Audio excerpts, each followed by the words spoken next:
வணக்கம் நண்பர்களே, இது தமிழ் நண்பன் ஷார்ட்கட் சேனல். இப்போ நான் பார்க்க போகிறது டிஸ்ட்ரிக் வைஸ் வேகன்சி டீட்டெயில்ஸ் தான். ஸோ எந்தெந்த தேர்வுக்கு ஒரு டிஸ்ட்ரிக்ட்லேயும் என்னென்ன தேர்வுக்கு வேகண்ட் எவ்வளோ இருக்குது அப்படின்ற டீட்டெயில்ஸ் அப்படின்றத பார்த்துருவோம். ஃபஸ்ட்டு வந்து அரியலூர் டிஸ்ட்ரிக். ஸோ இதில் பார்த்தீங்க அப்படின்னா உங்களுக்கு இதில் மேல் லைனில் கொடுத்துருக்காங்க பாருங்கள். மொத்தம் 39 காலி பணியிடங்கள் அரியலூரில். அது examiner 1, senior bailiff 1, junior bailiff 2, xerox ஆப்ரேட்டருக்கு 2, க்ளீனர்ஸ் ஒர்க்கர் இதுக்கு வந்து 1, வாட்ச்மேன் நைட் வாட்ச்மேனுக்கு 13, நைட் வாட்ச்மேன் கம் மசால்ச்சி 1, வாட்ச்மேன் கம் மசால்ச்சி 1, மசால்ச்சிக்கு மட்டும் 17. ஸோ இந்த மாதிரி ஒரு டிஸ்ட்ரிக்ட்லேயும் வேகன்சி டீட்டெயில்ஸ் அப்படின்றது கொடுத்துருக்காங்க. ஸோ இதை நீங்கள் ஆல்ரெடி பார்த்துருந்துருப்பீங்க. அடுத்து வந்து பார்த்தீங்க அப்படின்னா சென்னை டிஸ்ட்ரிக். ஸோ சென்னை பொறுத்தளவுக்கு இந்த 2வது லைனாக கொடுத்துருக்காங்களா, மொத்தமாக 191 காலி பணியிடம் அப்படின்றது இருக்குது. அதில் 2 வேக்கண்ட் எக்ஸாமினர், பெய்லிஃப்க்கு 9, ப்ராசஸ் ரைட்டர் 1, ஜெராக்ஸ் ஆப்ரேட்டர் 2, டிரைவருக்கு 10, copyist attender 2, office assistant 113, cleaners worker 19, gardener 1, watchman night watchman வந்து 8, வாட்ச்மேன் கம் மசால்ச்சி 7, ஸ்வீப்பர் கம் மசால்ச்சி 1, வாட்ச்மேன் வாட்டர்மேன் வந்து 2 வேகண்ட், மொத்தம் 191. அதுக்கடுத்து பார்த்தீங்க அப்படின்னா கோயம்புத்தூர் டிஸ்ட்ரிக். ஸோ கோயம்புத்தூர் டிஸ்ட்ரிக்டில் என்னென்ன வேகண்ட் இருக்குது அப்படின்றத அப்படியே ஒரு முறை பார்த்துக்கிங்க. மொத்தமான காலி பணியிடங்கள் அப்படின்றது 104 இருக்குது. மசால்ச்சியில் 20, வாட்ச்மேன் நைட் வாட்ச்மேனில் 35 இருக்குது. ஸோ இதுதான் அந்த வேகன்சி டீட்டெயில்ஸ், அதை ஒரு முறை பார்த்துக்கிங்க. அடுத்து வந்து கடலூர் டிஸ்ட்ரிக். ஸோ இதுதான் கடலூருக்கானது. கடலூரில் total vacancy 61, watchman night watchman வந்து 20 இருக்குது. அதுக்கடுத்து தருமபுரி டிஸ்ட்ரிக். தருமபுரிக்கும் பார்த்தீங்க அப்படின்னா மொத்த காலி பணியிடங்கள் 40. அதுக்கடுத்து திண்டுக்கல். ஸோ திண்டுக்கல்லில் மொத்த காலி பணியிடங்கள் 50 இருக்குது. ஆஃபீஸ் அசிஸ்டண்ட் 33 காலி பணியிடம் அப்படின்றது இருக்குது. அதுக்கடுத்து ஈரோடு 79 வேகண்ட்டு, ஆஃபீஸ் அசிஸ்டண்ட்டுக்கு 22 இருக்குது. காஞ்சிபுரம் அதுக்கடுத்து பார்த்தீங்க அப்படின்னா ஆஃபீஸ் அசிஸ்டண்ட்டுக்கு 51 காலி பணியிடம் இருக்குது. மொத்த வேகன்சி 121. அடுத்து வந்து கன்னியாகுமரி பொறுத்தளவுக்கு வாட்ச்மேன் நைட் வாட்ச்மேனில் 29 வேகண்டும், மொத்த வேகண்ட் வந்து 65, மசால்ச்சியில் 17 கொடுத்துருக்காங்க. அடுத்து கரூர் ஆஃபீஸ் அசிஸ்டண்ட் 1, மொத்த வேகண்ட் 24, மசால்ச்சி 8 இருக்குது.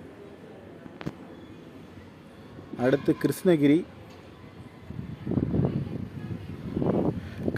மொத்த வேகண்ட் 59, வாட்ச்மேன் நைட் வாட்ச்மேன்னா 17 இருக்குது. அடுத்து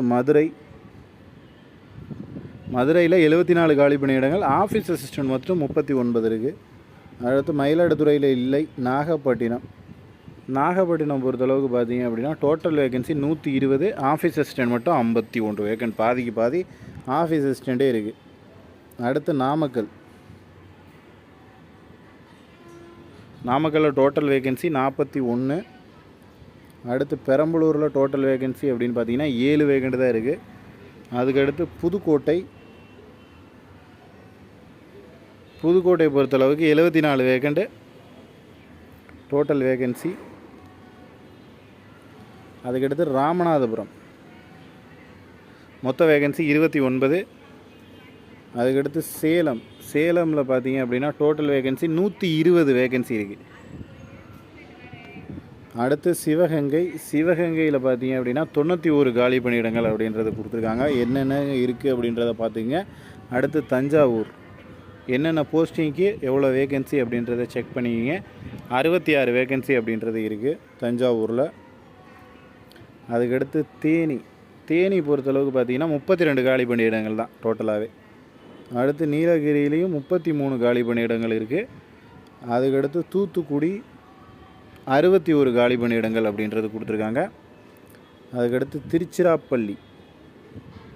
81 வேகன்சி வந்து திருச்சியில் இருக்குது. அடுத்து திருநெல்வேலி 84 வேகண்ட் மொத்தம். ஆஃபீஸ் அசிஸ்டன்ட் மட்டும் 40 இருக்குது. அடுத்து திருப்பூரில் 53 ஆஃபீஸ் அசிஸ்டண்ட் இருக்குது. 118 வேகன்சி வந்து டோட்டல் வேகன்சி. அதுக்கடுத்து திருவள்ளூர் மொத்த வேகண்ட் 106, மசால்ச்சி மட்டும் 28 இருக்குது. வாட்ச்மேன் நைட் வாட்ச்மேன் 39 இருக்குது. அதுக்கடுத்து Tiruvannamalai total vacancy 97, office assistant மட்டும் 22 வேகண்ட் இருக்குது. அடுத்து திருவாரூர் 23 காலி பணியிடங்கள் அப்படின்றது இருக்குது. வேலூர் பொறுத்தளவுக்கு 53 காலி பணியிடங்கள். அதுக்கடுத்து விழுப்புரம் பார்த்தீங்க அப்படின்னா ஆஃபீஸ் அசிஸ்டண்ட் மட்டும் 30 இருக்குது. Total vacancy 124. அதுக்கடுத்து விருதுநகர் பொறுத்தளவுக்கு மொத்தமாக 57 காலி பணியிடங்கள் அப்படின்றது கொடுத்துருக்காங்க. இப்போ மொத்தமாக டோட்டலாக பார்த்தீங்க அப்படின்னா உங்களுக்கு 2329 காலி பணியிடங்கள் அப்படின்றது இருக்குது. ஸோ இதிலேருந்து இந்த வேகன்சி இன்க்ரீஸ் பண்ணுவாங்களா அப்படின்னு கேட்டால் கம்பல்சரி இன்க்ரீஸ் பண்ணுறதுக்கான வாய்ப்பு அப்படின்றது இருக்குது. ஸோ நீங்கள் வந்து ஓரளவுக்கு நம்ம வேகண்ட் இல்லை, நம்மக்கிட்ட டிஸ்ட்ரிக்டில் கம்மியாக இருக்குது அப்படின்ற மாதிரி யாரும் பயப்பட வேணாம், பதட்டப்பட வேணாம். நீங்கள் எக்ஸாமில் மட்டும் ஃபோக்கஸ் பண்ணுங்கள். எக்ஸாம் நல்ல முறையில் எழுதுங்க. இந்த வேகன்சி வந்து இன்னும் அதிகரிக்கிறதுக்கு வாய்ப்புகள் அப்படின்றது 100% இருக்குது. வாய்ப்புன்றது கிடையாது, 100% அதிகரிக்கும். என்ன காரணம் அப்படின்னு சொல்கிறோன்னா, நம்ம ஆல்ரெடி பார்த்துருக்கோம். ஒரு டிஸ்ட்ரிக்டோட வேகன்சி டீட்டெயில்ஸ் கொடுத்துருக்காங்க. அதில் ஆல்மோஸ்ட் வந்து 5000 வேகண்ட் அவங்க கொடுத்துருந்தாங்க. இதில் ஃபில்லப் பண்ணுறது 2300 அப்படின்னு பார்த்தாலுமே நமக்கு வந்து இன்னும் ஒரு மினிமம் பார்த்தீங்கன்னா 5000னா இப்போ இந்த நோட்டிஃபிகேஷன் கொடுத்துருக்காங்க பாருங்கள், இதில் மட்டுமே 4500 வேகண்ட் வரையும் ஃபில்லப் பண்ணலாம். ஏன்னா அந்த அளவுக்கு அதில் வேகன்சி அவங்க கொடுத்துருந்தாங்க. ஸோ 4500க்கு மேலே தான் ஒரு 500 போஸ்டிங் அப்படின்றது அதுக்கு மேலே இருக்கிற கிரேடில் வந்து வரும், வேகண்ட் காலியாக இருக்கிறதா. ஸோ அதனால் இந்த போஸ்டிங்கில் மினிமம் 5000 கொடுத்துருக்காங்க அப்படின்னா 4500 வரையுமே ஃபில்லப் பண்ண முடியும். ஸோ மேபி இந்த நோட்டிஃபிகேஷன்லேயே இன்க்ரீஸ் பண்ணுறதுக்கு வாய்ப்புகள் இருக்குது. அது வந்து நம்மளால் ஷூராக சொல்ல முடியும். ஸோ அதனால தான் சொல்கிறோம், எக்ஸாமில் ஃபோக்கஸ் பண்ணுங்கள், மெட்டீரியல்ஸ் வாங்கி யூஸ் பண்ணுங்கள். டெஸ்ட் பேட்ச் போட்டுக்கிட்டுருக்கோம், டெஸ்ட் பேட்சை யூஸ் பண்ணுங்கள். ஆப்பர்ச்சுனிட்டியை மிஸ் பண்ணிவிட்டு அதுக்கப்புறமா வந்துட்டு நான் என்னால் போக முடியல அப்படின்னு வருத்தப்படுறதுல எந்த ஒரு யூஸும் கிடையாது. நம்ம எக்ஸாமுக்கு அப்ளை பண்ணுறதுக்கே ஒரு என்ன சொல்கிறது, அதுவே ஒரு எலிஜிபிள் இருக்கிறதே ஒரு மிகப்பெரிய ஒரு விஷயம். ஏன்னா எலிஜிபிள் இருந்துமே நிறைய பேருக்கு இன்னும் பிரச்சனைகள் இருக்குது, அப்ளை பண்ண முடியல ஆன்லைனில் அப்படின்ற மாதிரி நிறைய ப்ராப்ளமில் இருக்குது. நம்ம அப்ளை பண்ணி முடிக்கிறதே மிகப்பெரிய ஒரு ப்ராசஸ். அப்படிங்கும்போது நீங்கள் ஏன் அந்த வந்த ஒரு ஆப்பர்ச்சுனிட்டியை மிஸ் பண்ணணும் அப்படின்றது தான் என்னுடைய தாட்.